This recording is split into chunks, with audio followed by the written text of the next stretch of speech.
Good afternoon, sir. Thank you for speaking with me today.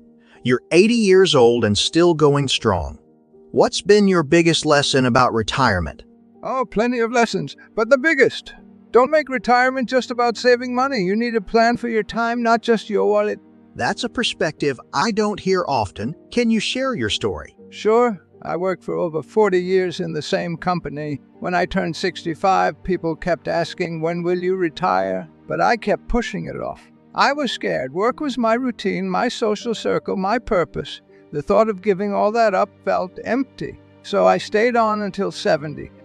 What happened when you finally retired at 70? The first few weeks were great. Slept in, watched TV, caught up on reading. But then reality hit. The phone stopped ringing, the calendar was empty, and I had no idea what to do with my time.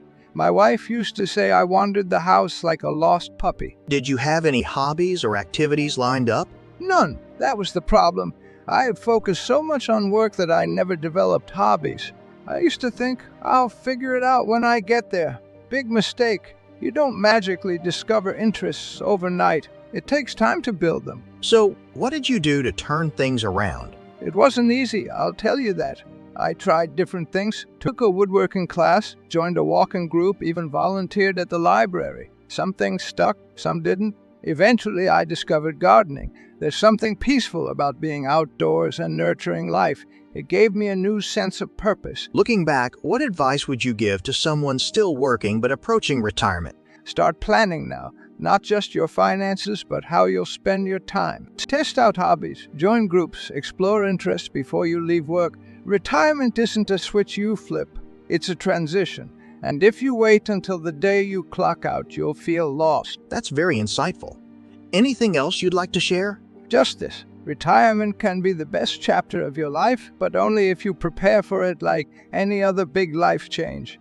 Don't wait until it's too late to enjoy it. Preparing for retirement is about more than saving money.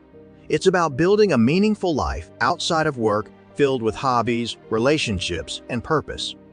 Start today, and your future self will thank you. Good afternoon, sir. Thank you for speaking with me. I know it can't be easy from where you are right now. Oh, it's not easy, but I've had a long life. This bed has given me a lot of time to reflect, though, makes you think about all the things you've done and the things you haven't. That's something I'd love to hear about. If you could go back and give advice to your younger self, what would it be? I would tell myself to stop putting things off for later. When I was younger, I always thought I'd have more time, more energy to do the things I wanted, but life has a way of slipping through your fingers. What kinds of things did you wait too long for? Oh, so many. I wanted to travel, see the pyramids, walk through Rome, watch the sunset over the Grand Canyon. I told myself I'd go once I retired, but when that time came, I didn't feel as strong as I used to. And then health problems started piling up. Those dreams, they stayed dreams. Do you think it was just a matter of priorities, or was it fear of spending money or time? It was both, I suppose. I told myself, work hard now, enjoy later, and I was so wrapped up in saving and building a secure future that I forgot to enjoy the present. The irony is, you can save all the money in the world, but it won't buy you back time. That's powerful. What would you say to someone younger who's in the middle of their working years, doing what you did? I tell them, don't wait. Life doesn't always go as planned. Travel while you're healthy. Spend time with the people you love while they're here. Do the things that make you happy now. Just don't end up like me, lying here wishing I had done more. Life is short and it's fragile. Don't waste it. That's all I want people to remember. Don't wait to live your life.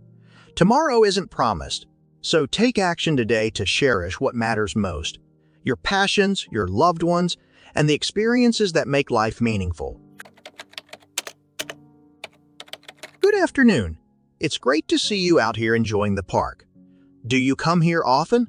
Oh, yes, I come every day. Walking in nature keeps me feeling good mentally and physically. It's one of the best parts of my day. I can see why. What do you think makes nature so special for you? It's the peace, the stillness. When I'm out here, I can forget about everything. The noise, the rush, the stress. It's just me, the trees and the birds. It reminds me of what's really important. That sounds wonderful. Did you always feel this way about nature? No, not when I was younger. I was always busy with work and family, never had time to stop and enjoy what was around me. But once I retired, I started walking more. It wasn't just to keep fit, it was a way to slow down and really see the world. And now you make it a part of your routine? Absolutely. Every day, twice if I can. Nature has a way of reminding you that life isn't as complicated as we often make it. It keeps me grounded, thankful for what I have, and it's good for my health too. That's such great advice. What would you say to someone younger, someone who's too busy to take time for themselves? Stop and breathe. Nature's always there waiting. Even if you're busy, take a few minutes. It makes a world of difference. Thank you for sharing that. I'll take that advice to heart. Nature is a gift. Take time to connect with it. Whether it's a walk in the park or simply stepping outside, it can bring peace and perspective to your life. Don't wait. Start today. Good evening. It's such a serene moment watching the sunset like this. Do you come here often? Yes, I do. Every evening, if I can, there's something about the sunset that feels like it gives you a chance to reflect on the day, to think about what's important. It really is a peaceful sight. How long have you been coming here? And for many years. It used to be something I shared with my late husband. We'd come here together, hold hands, watch the sky change colors. He passed away a few years ago, and now I come alone. I miss him, of course, but there's still comfort in the routine. I can imagine. Losing someone close like that must be incredibly hard. How have you found a way to cope with the loneliness? Pauses. Looking out over the horizon loneliness. It's a part of life, especially as we get older. Friends and family move away or they pass on. It's something you learn to live with.